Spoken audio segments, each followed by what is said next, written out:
Okay, the recording is now started. So, welcome everyone to our first webinar of 2026. I'm Gabriella Gallagher, the National Chair of Canadian Friends of Peace Now.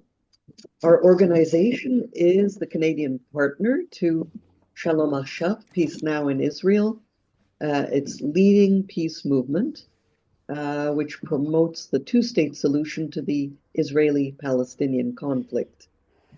You can find out more about us by going to our website at peacenowcanada.org.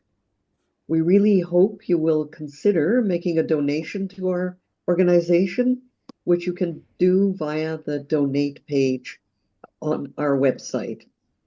We rely entirely on donations from people like you. Later on, we will have time for audience questions. Please type your questions at any time using the Q&A feature at the bottom of your screen. And please try to keep your questions as concise as possible so that we have time for lots of questions. Our webinar is being recorded and will be posted to our website in the next few days. We are delighted to have as our guest today Anat Saragusti, speaking on the erosion of press freedom in Israel. She is Anat is the head of press freedom with the Union of Journalists in Israel, and she's a documentary filmmaker, book editor, freelance journalist, and commentator. Our moderator today is David Cohen. He's a board member with our Montreal chapter of Canadian Friends of Peace Now. Now I will turn things over to Anat to give us an opening presentation. Thank you and welcome, Anat. Thank you, Gabriela. Thank you, David. Thank you all for coming. I want to speak about the landscape of the media in Israel in the perspective of the political scene in the country. I've been a journalist for many, many years, and partly I was a correspondent to Gaza, and I covered the Israeli-Palestinian conflict for many years. So I'm very familiar with the situation on the ground and off the ground, and I have years of perspective on that. As you may know, or maybe you don't know, we entered the year of elections now in Israel, and if everything goes by the schedule, we would have elections in the coming October of 26. And I want to speak about the elections through the prism of the situation of the press in Israel, the threat on the free press in the country. And the fact that it is connected is mainly linked to the way the media is not covering the occupied territories, what's happening in the West Bank. And as you may know, things are deteriorating there rapidly. And the fact that the media or the mainstream media in Israel did not cover the scale of the humanitarian crisis in Gaza during the war in Gaza that started with the Hamas attacking Israel and the massacre on October 7, 2023. So the landscape of the media in Israel is relatively small. We have three broadcast TV channels. One of them is a public broadcaster, and the two are commercial broadcaster. In addition, we have two cable news networks. Both of them are pretty much aligned with the policy and the ideology of Prime Minister Netanyahu's government. We have some news websites. We have print newspapers, very small print newspapers, and as you may guess, Israel is a small country with a small population that speak this rare language, Hebrew. Therefore, the landscape of the media is very, very small.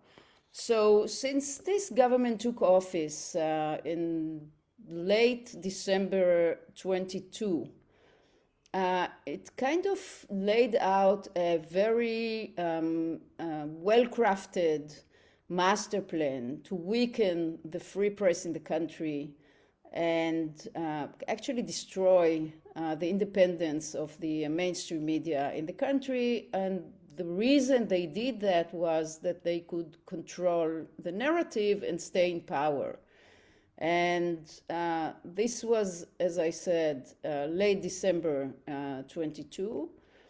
And it plays out like many other populist countries in different dimensions. And it comes out from the same playbook, like Hungary, India, Poland, Brazil at the time, Turkey, of course, and other countries. And I will try to describe the different dimensions. You bear with me. It's not that complicated, but it's destructive. So the first dimension in which the government is trying to weaken the free press in the country is through legislation. Actually, since this government took office, the Minister of Communication or anti-communication declared that he wants to present or introduce reforms, quote unquote, of the media landscape in the country or the communication landscape in the country. And the legislation has different 3 or 4 different clusters. The first cluster is targeting the public broadcaster. The government, there are few legislations that are trying to privatize or suggesting to privatize the public broadcaster, close it down, shut down only the news division, make the budget, the annual budget, dependent on decision of the Minister of Communication, and other legislations that are on the table now. The other cluster is targeting the commercial television and trying to create a chaos in this commercial television landscape. There is a cluster that gives benefits, financial benefits and regulation benefits to the only channel that completely, as I told you, aligns with the government. This is called Channel 14, which belongs to media mogul who is an extremely right-wing supporter and is fostering the annexation of the West Bank. And the last cluster is the authority of the government to shut down any foreign media outlet that, under the very broad and vague definition, endangering the security of the State of Israel. So there is a tsunami of legislation that are creating a lot of tension among media outlets, mainstream media outlets that are really afraid for their position and for their sustainability. This is the first dimension. The second dimension are political steps that the government is taking against or to trying to control media outlets. For example, they imposed economic sanctions on Haaretz, because Haaretz is the only media outlet, mainstream media outlet that is criticizing the government and criticizing the policies. And this was the only media outlet in Israel that covered the war in Gaza from all angles and was covering intensively the scale of the humanitarian crisis in the Gaza Strip. It also covers very intensively what's happening in the West Bank in terms of harassment by settlers towards Palestinian communities. So the government decided to impose sanctions on Haaretz, to ban government advertiser in Haaretz, to weaken its economic sustainability. They also want now to shut down a public radio. It's called Galei Tzahal. Maybe you heard about it. It's an anomaly.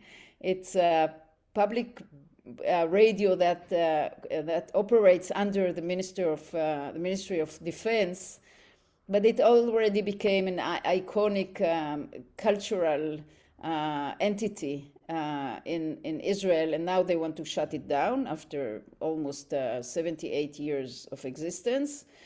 They try to take a political takeover of the board of directors of the public broadcaster, and they try to make a political takeover of Channel 13 News. They didn't succeed. We at the Union of Journalists filed the petition to the Supreme Court, and we opened a campaign against them, and then they backed off this takeover. We also filed a petition against the sanctions of Haaretz. We're waiting for the hearing at the Supreme Court. And we also filed a petition against the shutdown of Galei Tzahal, of the army radio. The third dimension is a well-organized, orchestrated, and sometimes funded smear campaign on social media. It is very, very intensive. All the players in this smear campaign are starting with Prime Minister Netanyahu himself, his son, of course, who lives now in Miami, his older son, and his close allies and advisors. They incite against journalists, they incite against media outlets, against TV channels. They call them poisoning channels. They call them Al Jazeera channels to indicate that they are engaged in treason. They are chasing on social media journalists who cover the trial of Prime Minister Netanyahu. You may know that Prime Minister Netanyahu is indicted for corruption in his attempt to control the way the media is covering himself, his policies, and his family. And he's under trial now, and so journalists who cover his trial are being chased on social media. They are intimidated, they are threatened, people call them names, very, very ugly posts against them. So it is very intensive, and it's been like that for some years, and it intensified in the last 2-3 years. The next dimension is the attempt, and maybe they succeed to do so, to shake the trust of the public in the mainstream media and in journalism. Prime Minister Netanyahu did not give a sit-down interview in Hebrew, journalist sit-down interview in Hebrew for over 5 years. Can you imagine that? 5 years. He gave endless interviews to foreign press, especially during the war, but he does not want to answer questions in Hebrew to Hebrew audiences, to Hebrew-speaking audiences. Every time he goes on social media and he posts a video, he's inciting against mainstream media, against TV channels. Very rarely, when he opens his press conference for questions from the press, and he allows the journalists to ask questions, he never answers properly. He said to the journalist, "Well, you're biased. This is not a statement. This is not a question. This is a statement. You are lying." He never answered properly. I mean, even if the question is very, very legitimate. So he uses these press conferences to intimidate journalists and to create a mistrust in them to his benefit. When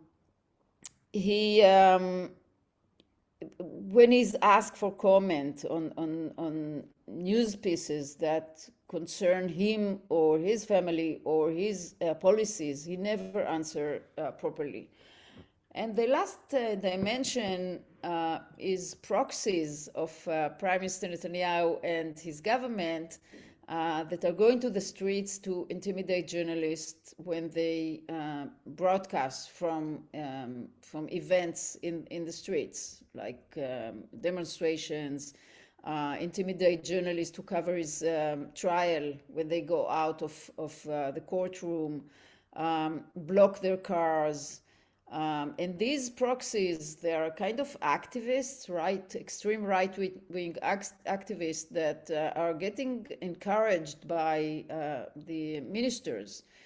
We see one of them, hugged by Minister of Justice, who tells him, "Oh, you are doing a great job," or praised by the Minister of National Security, Itamar Ben-Gvir, or other ministers and members of Knesset. They are received at the Knesset like heroes in the Knesset committees, and they're practically intimidating journalists. So this whole package of this, as I call the master plan, even if those legislation will not pass in the Knesset, and even if the all the attempts for political takeover will not succeed, and even if journalists would, stand by, and even if the police would distance these activists from to get closer to journalists,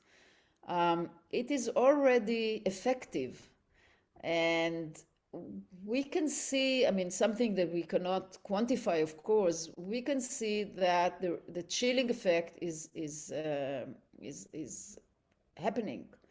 Journalists, are afraid to go to cover his trial, and they prefer to do something else, and they prefer not to go, straight forward into this minefield of the smear campaign.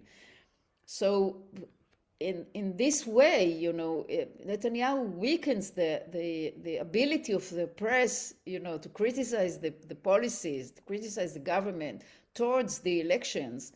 And this is so important in times of elections.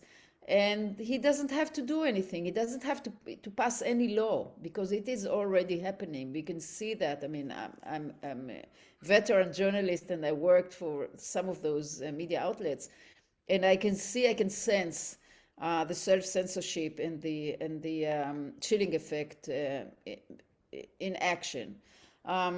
So, and I guess, and we all guess, all analysts understand that when we approach the election, and this election may be in October, as I told you, like scheduled, or it can be earlier if, for example, the budget doesn't pass by March 31st, etc.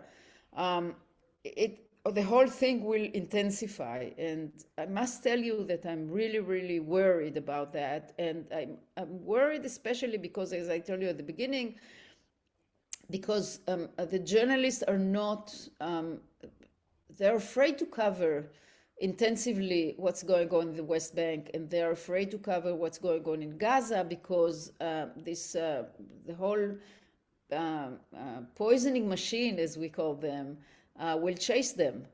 And there are journalists. There is one journalist who had to hire bodyguard because these activists reached out to his home and children, and he may be intimidated.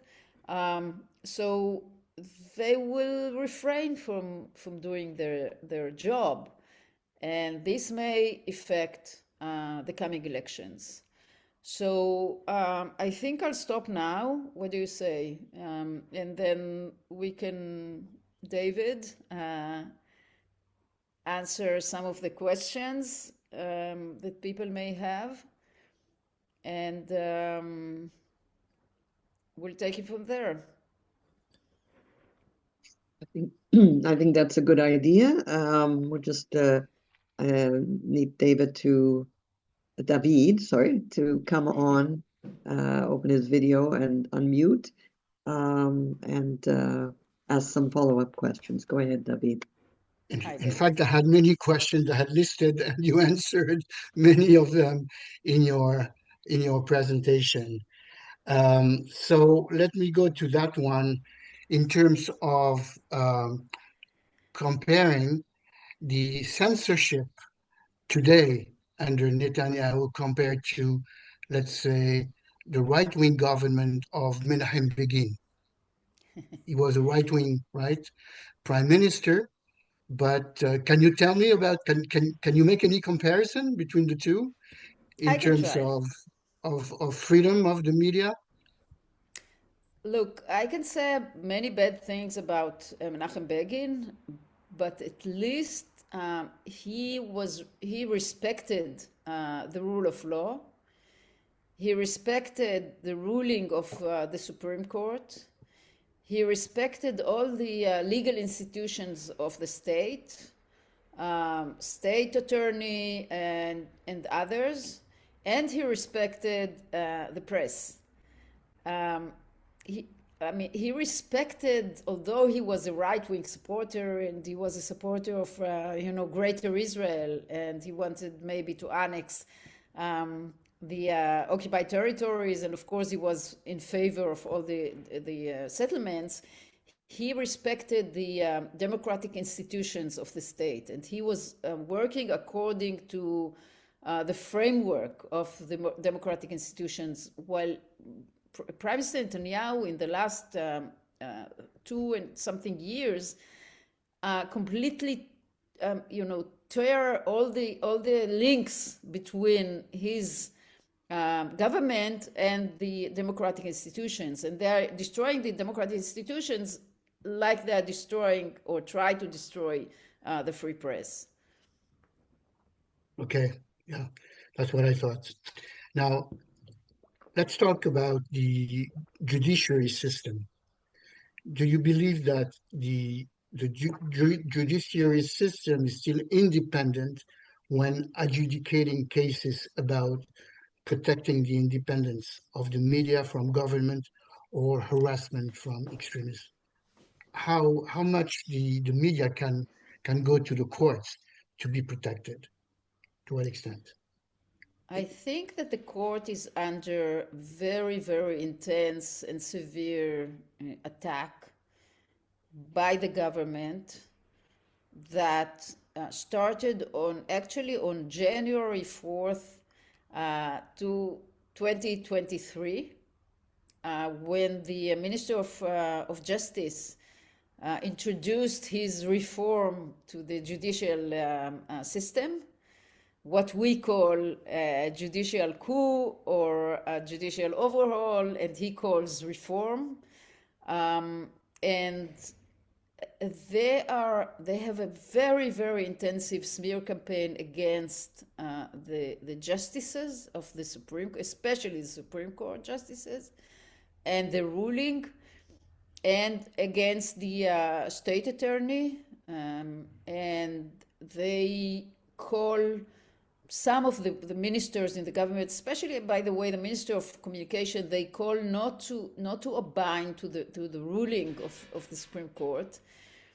And I'm afraid that, I mean, I don't know, this is not factual what I'm saying, this is just an analysis that I believe is true. I think the judges of the Supreme Court now try to choose their battles.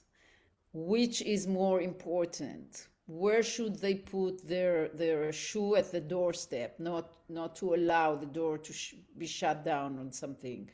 And they're overwhelmed with petition to the Supreme Court by many, many players, especially in the civil society in Israel, especially by organizations that are promoting governance and democracy values, and it's overwhelming, and they need to be very, very strong, because everything they say, they're attacked. And even when a government tries to pass a legislation, say, and the legislation is passed, and somebody filed a petition to the Supreme Court, arguing that the legislation is not constitutional. Even if the justices will not interfere in this process of legislation, then we have a bad law. And if they ban this legislation, then the government would say, you see, the Supreme Court doesn't let us rule. The Supreme Court doesn't let us govern. We need to govern. This is why we need to make reforms in the power, balance the power between the government and the Supreme Court. So anyway, they win this campaign. You understand what I say? And this is very, very worrying. And so I don't know if they decide, for example, we filed a petition against the closure of this radio station. They did freeze the legislation, the decision. We don't know what the ruling would be, and we don't know if they would stand on their feet, to stop it. We don't know, because they are weak. I think they are weak. Okay, so basically what you're saying is that de facto the court system has been weakened without any judicial reform. Exactly. And so does the free press, the same thing. Yeah. This is the same method. Intimidation. Yeah. Okay. Now I'm going to ask you a difficult question.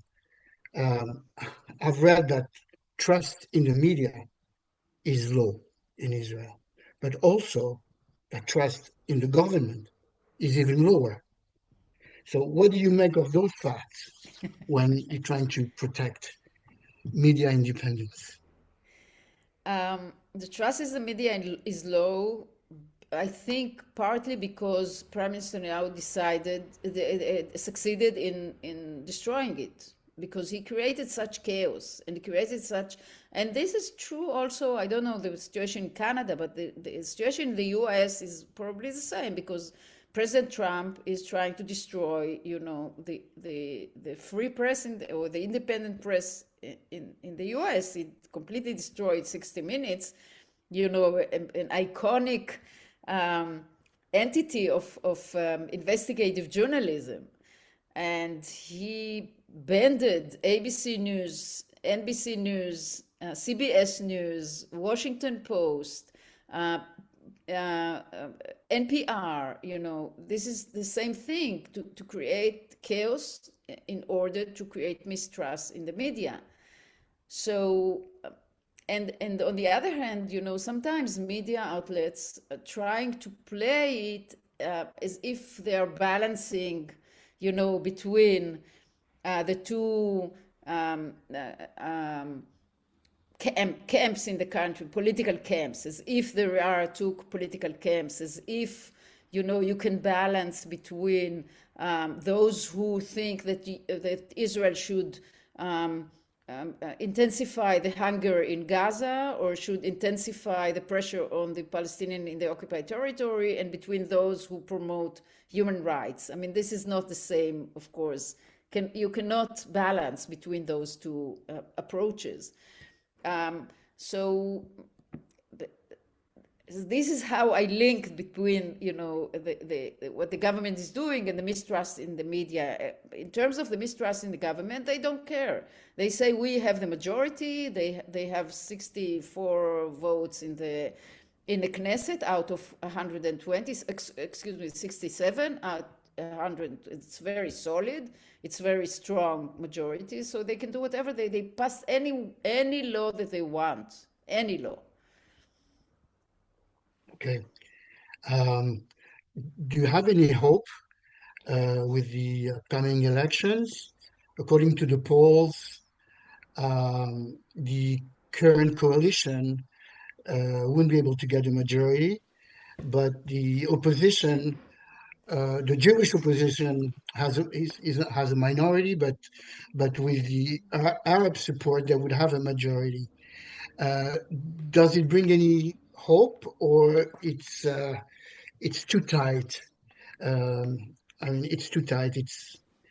Or do you have any hope there about We must have more media independence? We must have hope.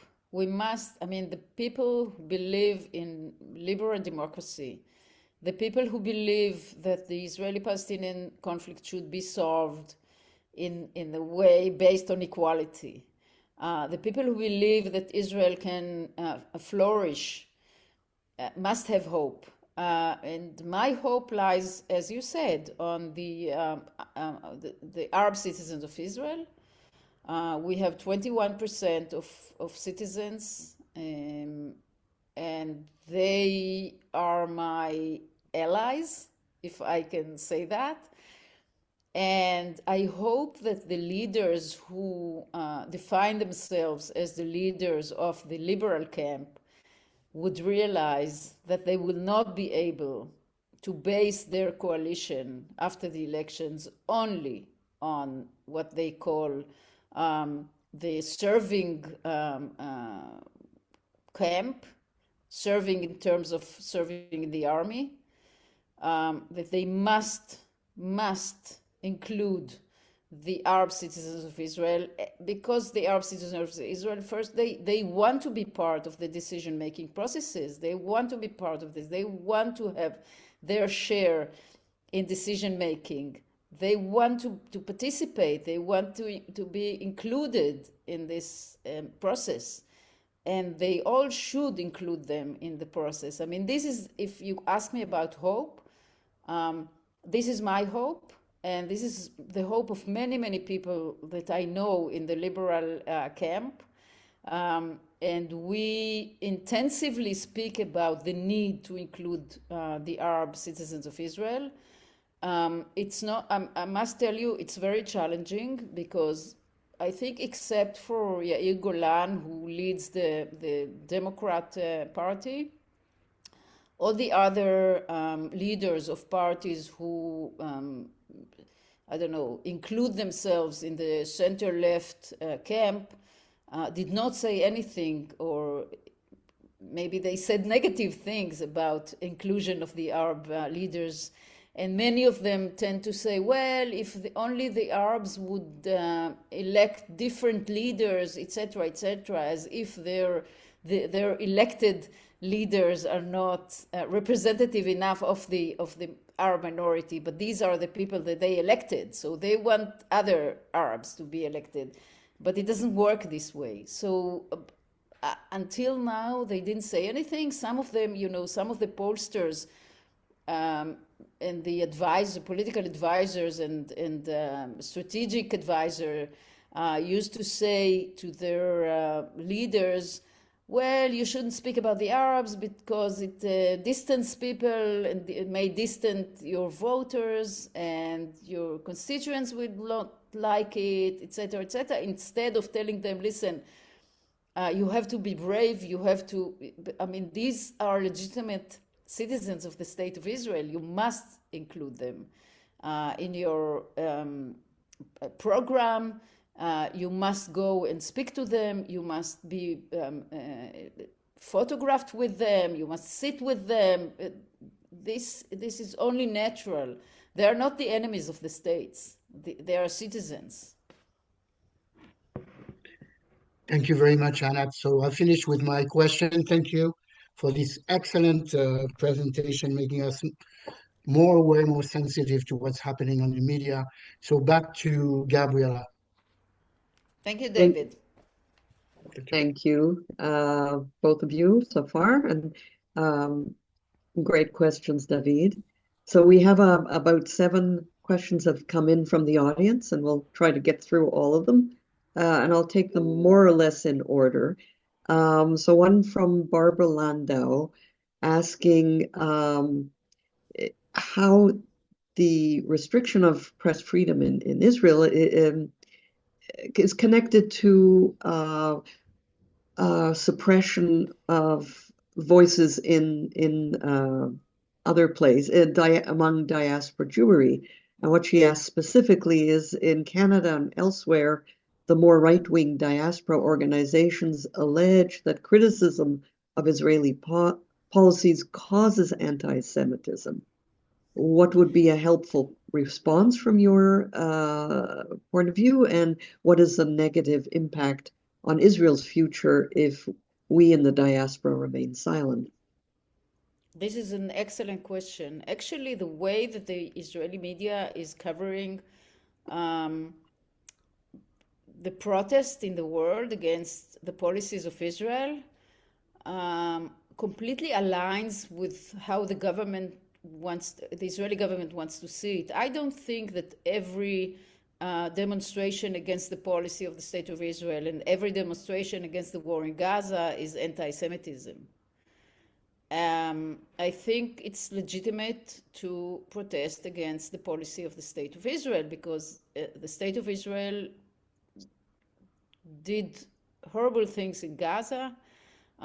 There was famine in Gaza for several months. Destruction in Gaza is unbelievable. I mean, 70% of the buildings in Gaza are completely destroyed. Israeli settlers are harassing Palestinian communities in the West Bank daily, very severely. This has not been covered in Israel. And I think that the government of Israel wants to frame every demonstration like that as anti-Semitic, and this is not the case. So I think if you agree to what I say, you should raise your voice and say that I know that in the margin, and I hope it's the margin, there are also anti-Semitic expressions in the diaspora, but and I've been to the US for a long time. I think that not all of it is anti-Semitic, and you may say that. I think you should say that. You should say that you also want to distance yourself from the policies of the State of Israel and not completely support Israel no matter what. Okay, thank you. A question from Erwan Block. What are the major media managers, apart from Haaretz, saying about why they're not covering in greater depth the attacks on Palestinian farmers, isolated communities in the West Bank, gang murders of Arabs in Israel, and the humanitarian crisis in Gaza? Well, in terms of Gaza, what they said, I mean, they don't say anything officially. They don't say anything on record. But knowing them and speaking to some of them, and some of them are colleagues of mine, I know that during the war in Gaza, they were afraid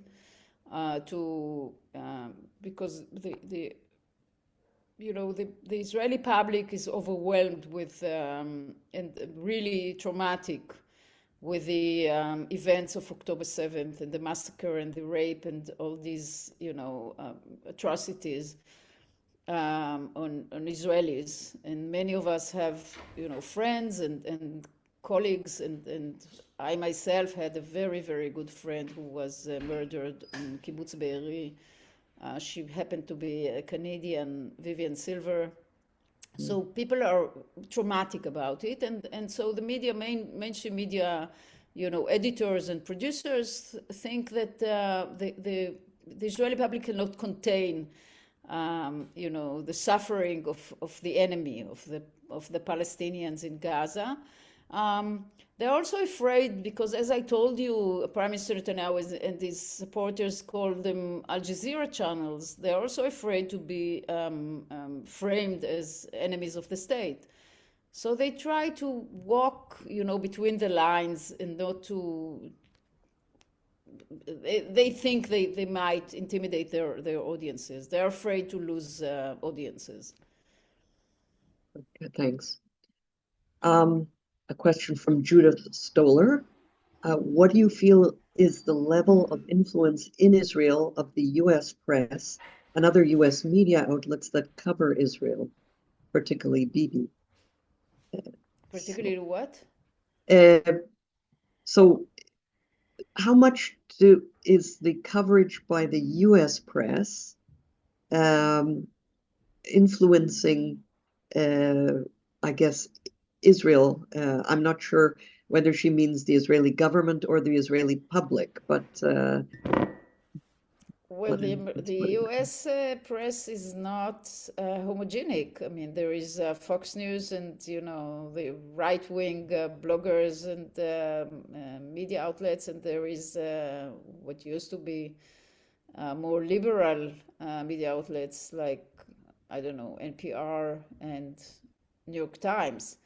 I think the people, the right-wing camp in Israel think that the New York Times, for example, and other media outlets in the U.S. are too liberal, and they are not very supportive towards Israel, because every time any media outlet, including BBC and others, Guardian, covered the war in Gaza, there were immediately were framed as anti-Israel, anti-Semitic, etc., because Israel tends to see itself as the ultimate victim of October 7th.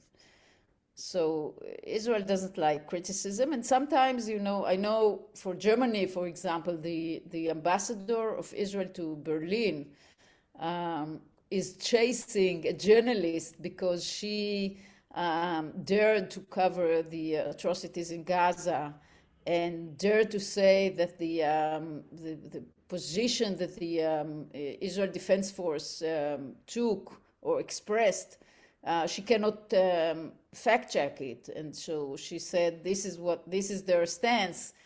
And the ambassador for Israel was chasing her and smearing against her. I mean, this is crazy.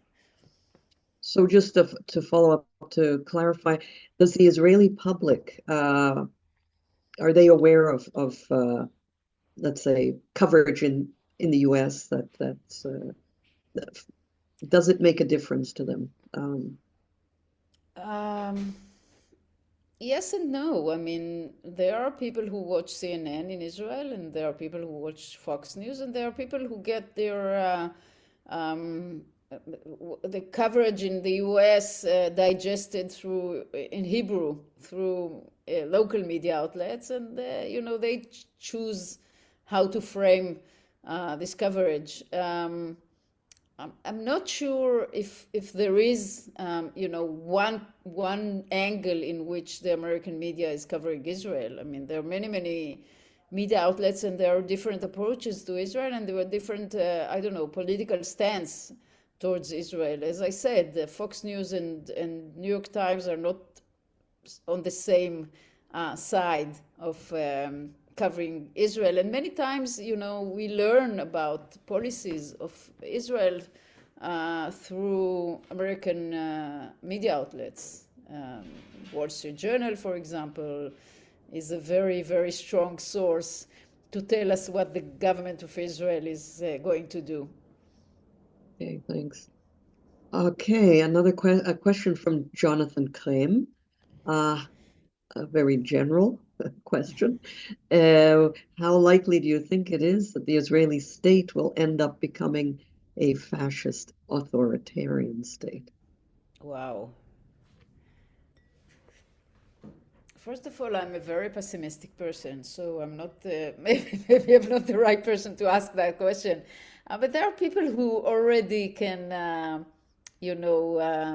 point at some, indications that Israel already is a fascist state. I think there are fascist voices in Israel. I think that the fact that Itamar Ben-Gvir has such a huge power in the cabinet, and that he was nominated as the Minister of National Security, and the fact that he fully controls the police in Israel, and the fact that he decides who to promote, and he interferes into investigations of the inquiries of the police.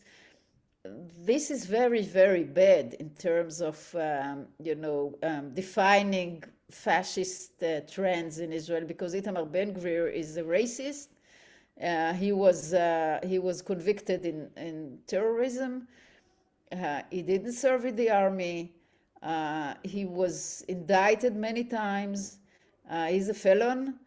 and he's the Minister of National Security who is in charge of the national police. I mean, this by itself is very, very worrying. Add to that the fact that Bezalel Smotrich, who is also an extreme right-wing political leader, he's now not only the Minister of Finance, but he also has a position at the Ministry of Defense, and he's in charge of all the civilian lives in the West Bank, of the Palestinians and the Israeli settlers. And he's the one to decide which, illegal outpost would be legalized, where to put the money, how to encourage settlers to establish more legal outposts, and intimidation to the Palestinians. Thousands of Palestinians needed to leave their villages because of intimidation that is never being investigated. So together, Smotrich, who is encouraging the settlers, and the settlers creating pogroms in the Palestinian villages, and the fact that Itamar Ben-Gvir doesn't let the police or doesn't encourage the police to investigate these terrorist actions, both is very, very effective in terms of pushing Israel to the wrong direction in terms of,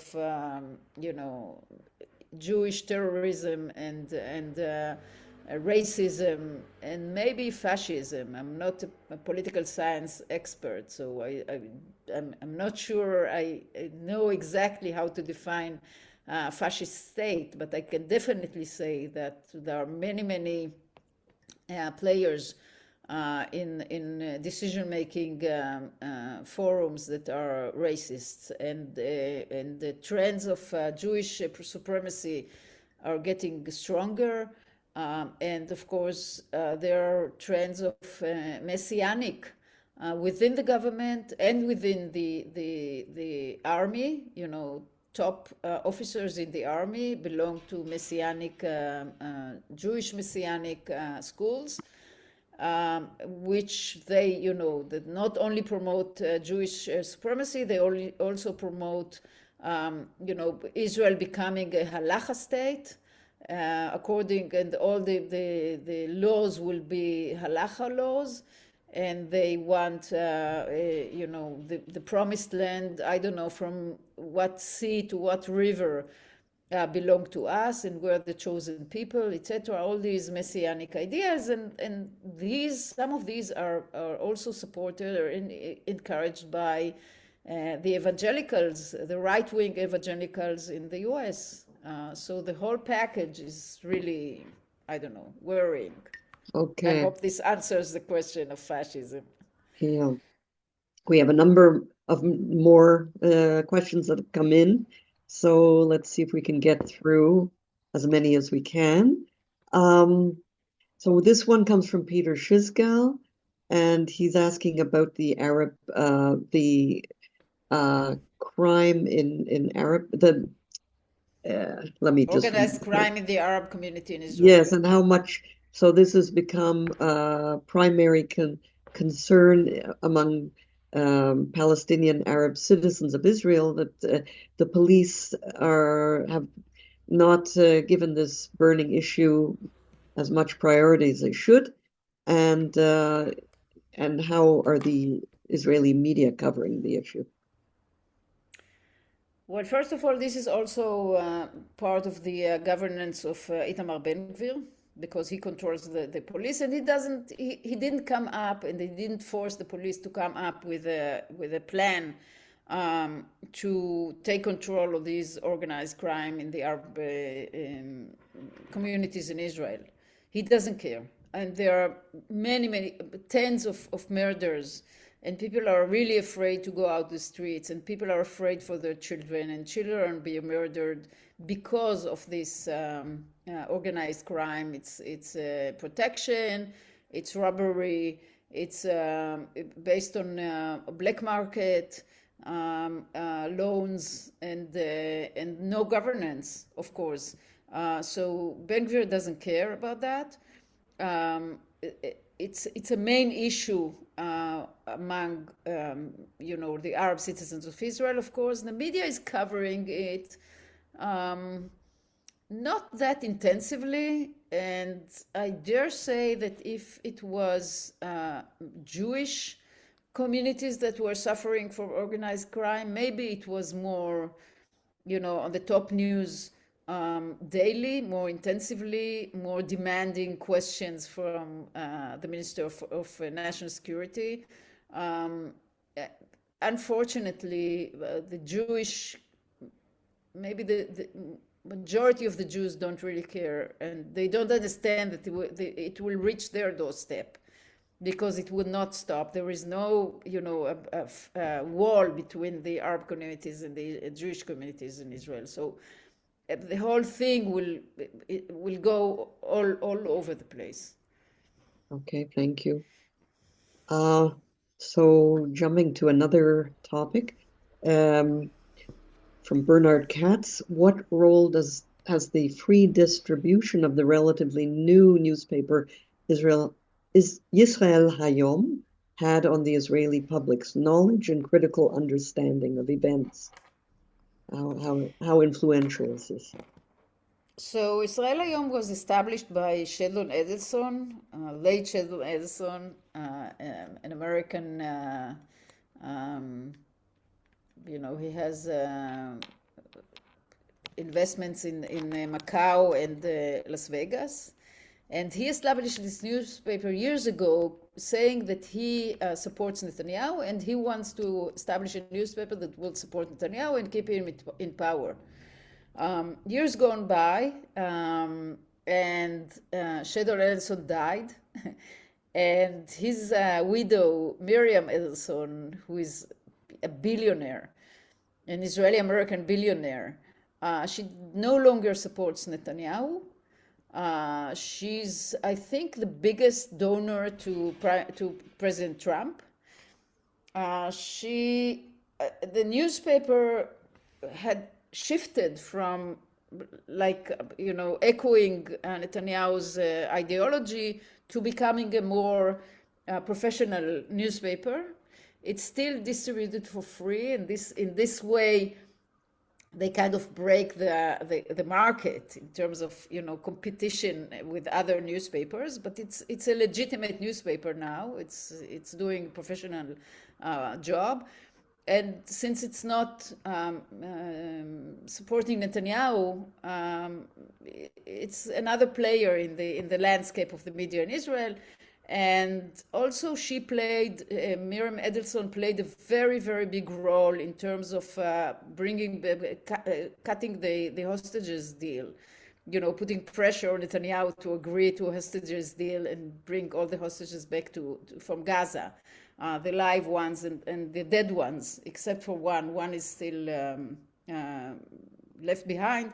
But she played a huge role, and people in Israel are really, really very thankful to her. And she may play a role in other policies of President Trump. She's very influential on President Trump. So this is the linkage between Israel Hayom and the owner. Okay, very interesting. Question from Jay Eidelman, who's our executive director. An interesting question. How much, in your opinion, did the government's ban on journalists in Gaza hurt Israel's position strategically? And perhaps he also means, in a world public opinion. I don't know. It's a good question. I'm not sure I have the answer for that, because I think if Israel wants to control the narrative on Gaza. There are no foreign press in Gaza since October 7th. No access independently for press, foreign press or local press into Gaza. During the war and even now, journalists can enter Gaza only under the umbrella of the Israel Defense Force spokesperson.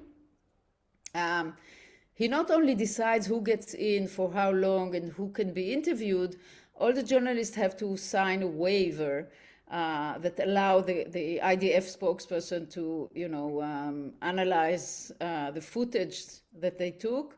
And above all that, there is military censorship. So everything that comes out of Gaza, or most of the things that come out of Gaza, are filtered through the framework of the Israeli Defense Force.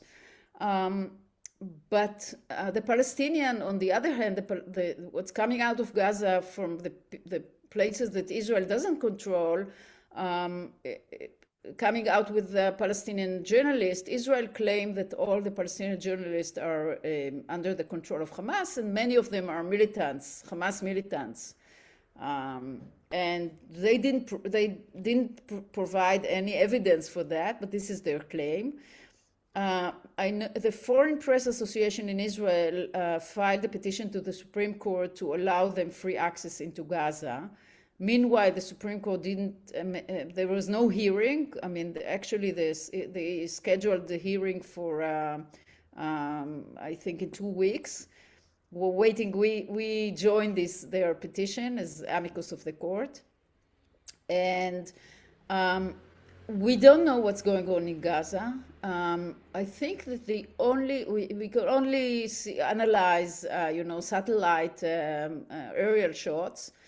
And there was a very short window of opportunity for free press to join, airplanes that were throwing food to Gaza. So some journalists joined these airplanes coming. I think there was also a Canadian planes participating in this humanitarian aid. And journalists could take aerial shots of the Gaza Strip, and it looks horrible. I mean, the scale of destruction is unbelievable. So I don't know who it serves. Maybe it does serve Israel in terms of, when time goes by, people tend to forget, and the news cycle goes elsewhere. Now the news cycle is in Tehran and not in Gaza anymore. So maybe, the world will forget Gaza. And when eventually the foreign press would be able to enter Gaza, it will not be a headline news anymore. I don't know. I don't know how to answer this question. Sorry. Okay, thank you.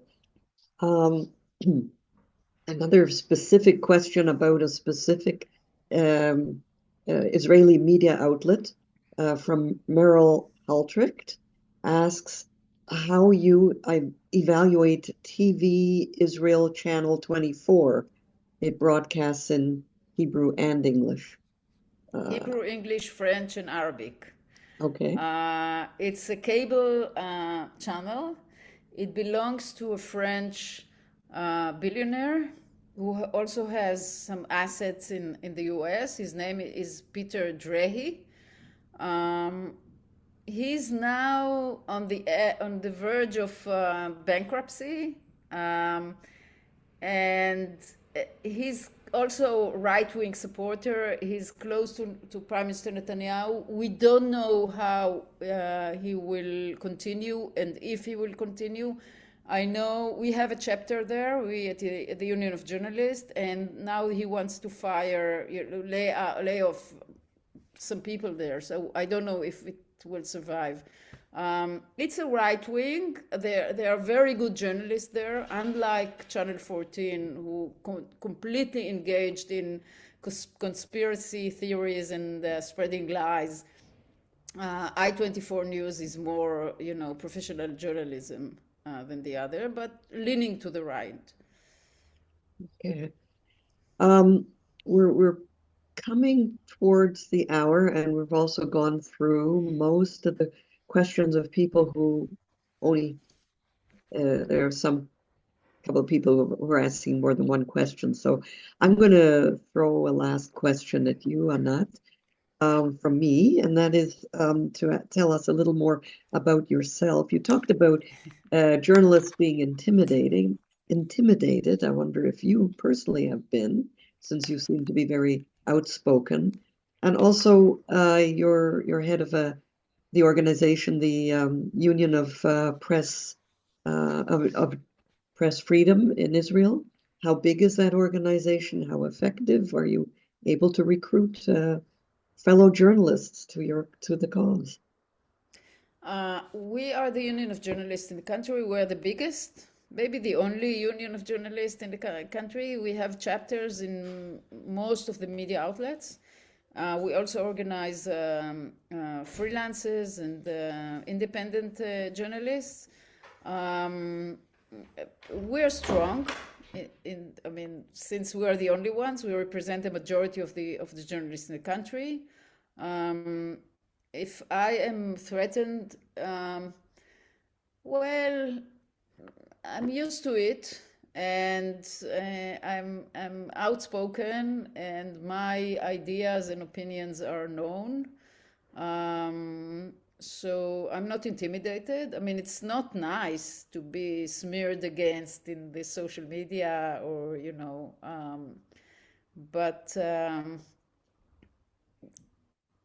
it doesn't shut me down. I mean, sometimes I feel like I'm adopting some self-censorship, and I say, well, should I write this? Should I post this on Twitter or not? Should I post this on Facebook? Because I know this will, intrigue people to smear. But usually I don't care. Okay, and just one more follow-up question, and that is, do you have any further words to diaspora Jews in Canada as to how we should be viewing things?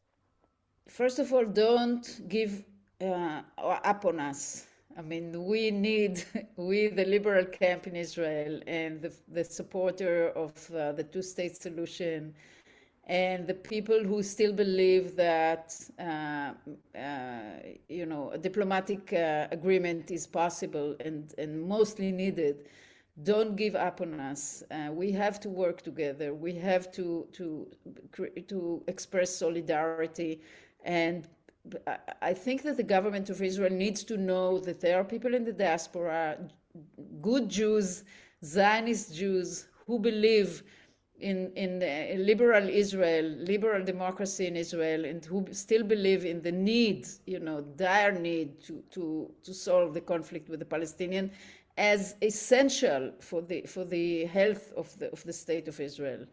So I really feel very close to you. I think I can speak for our audience as well. Most likely, I'm very sure that we feel very close to you and people like you.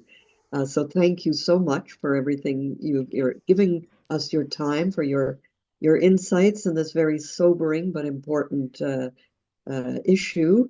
Thank you to my colleague David in Montreal for his good questions and organizing this event.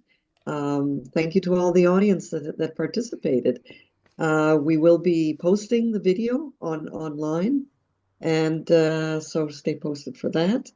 Remember that your donations are so important to us to keeping us going, and that you can do that by going to our website and follow the links to donate. And let me just add that we have a newsletter on Substack, like Right. weekly roundup from Israel, and you can send them the link afterwards. Yes. That's we will put that when we do our follow-up, and that's really interesting and important to know. And I look forward to reading it. Our next webinar will be February 8th with Itai Fletcher, a peace activist with an organization called Seeds for Peace. And I hope to see as many of you out there as possible. So goodbye to everyone for now, including Anat and David. Shalom, salam. Bye-bye. Bye-bye.